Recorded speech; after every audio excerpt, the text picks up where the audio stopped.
Good morning. Good morning. So last week we talked about recognizing that we've arrived. And that brought up this topic that I want to talk about is about our stuff. And when we recognized we arrived and we sat in present time and looked at what we've accomplished and how we're living, etc., I recognized how much stuff I have in my life that I don't even look at.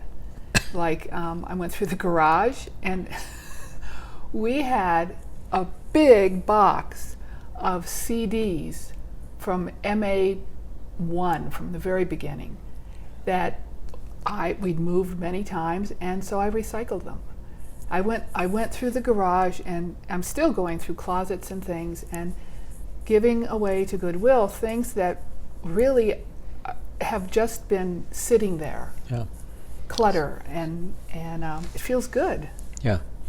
So I think we do all have a tendency to accumulate, and I know this is part of our conversation. It's like, okay, what are we doing? Do we need to have all this stuff?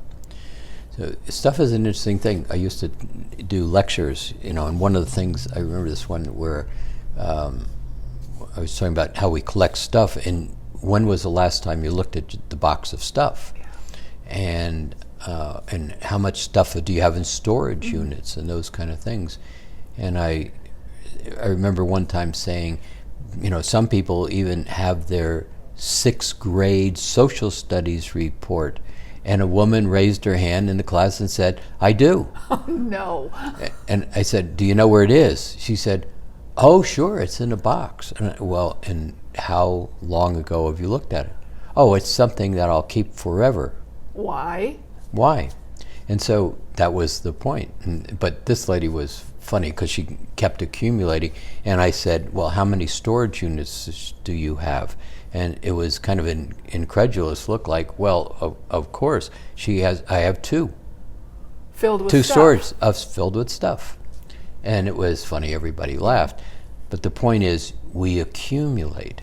And in Mastering Alchemy terms, how much baggage do you accumulate that you hold on to in your memory system, in your construct? And remember when I was in 4th grade, to a great extent, that too is stuff that's really unnecessary to hang on to. Who are you going to talk to about that 4th grade event?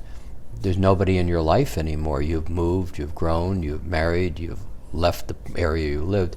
You don't even have that, so that accumulation of stuff. Well, and stuff physically and stuff emotionally, mentally.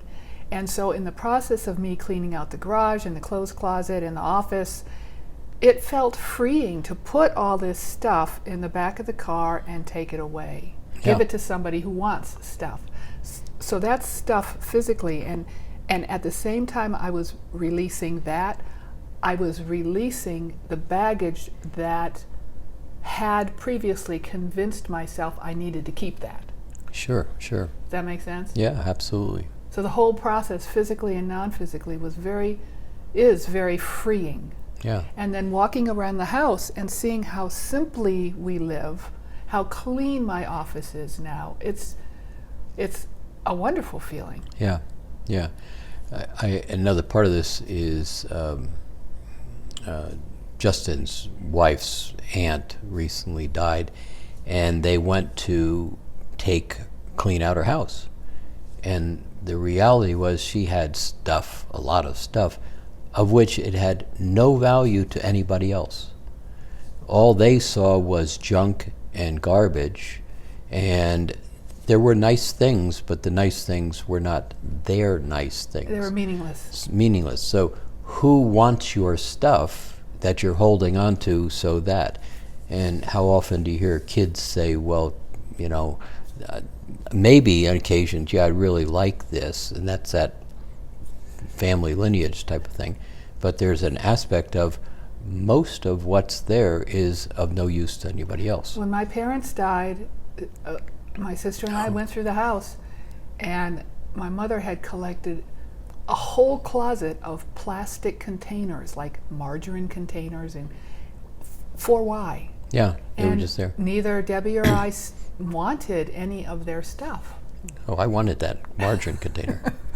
My dad too saved all these picture frames because he's doing watercolor, and so you need these frames. It was just, and so it's humbling in my own space of where do I do the same thing? Where am I saving something because someday I might use it, but I haven't looked at it for Yeah. 8 years. Yeah. But what I've found is, and I've done this a couple of times, just decided to get rid of things, whether I was moving or whatever it is. And if you think about it, it's a kind of a pain to, now I got to go look at my stuff. Well, what if you didn't accumulate stuff? How flexible could you be? How could you be more agile moving around? Well, the woman that lives down the hill from us, you said the other day that you heard somebody in her daughter, complaining about how much stuff she had. Yeah. She had passed away, and now the daughter was there cleaning up. Yeah. And, man, I don't want to leave that to Justin. No, it's you're not doing anybody any favors. No. But the bigger piece really is when you start to clean up literally stuff, you begin to let go of a lot of personal baggage on that energetic level. Yeah. And how much stuff, again, this whole issue, mastering alchemy, bring a lot of those old memories that you have. And when you start to look at memories in terms of baggage, I'm not okay because, and you start to really recognize as you begin to navigate through all that, most of that is not yours. You're just holding on to something that happened, and many times the event that you're holding on to had nothing to do with you. Do you remember when they did such and such? It has nothing to do with you. And so that baggage in that mental, emotional body construct is something that gets in the way of navigating your next step. So, And it's not so easy to discover that, find that peace in ourselves, mentally, emotionally, spiritually. yeah, It's a heck of a lot easier to find the physical stuff around the house that needs to be cleared out. Right. And perhaps in the process, that internal stuff also gets triggered and comes up and shows itself, yeah, so that you can take that to goodwill. yeah, yes. Yeah. So, and again, I've said this numbers of times in these morning conversations, there are changes that are coming. And the more freed up and agile and capable of sidestepping off the railroad track is kind of let the train pass rather than go, oh my God, I don't know how to get out of this. I think it's going to be valuable for people to assess their individual freedom to move around and navigate. Yeah. So, are you going to go look at your closet now? I'm just saying. Again.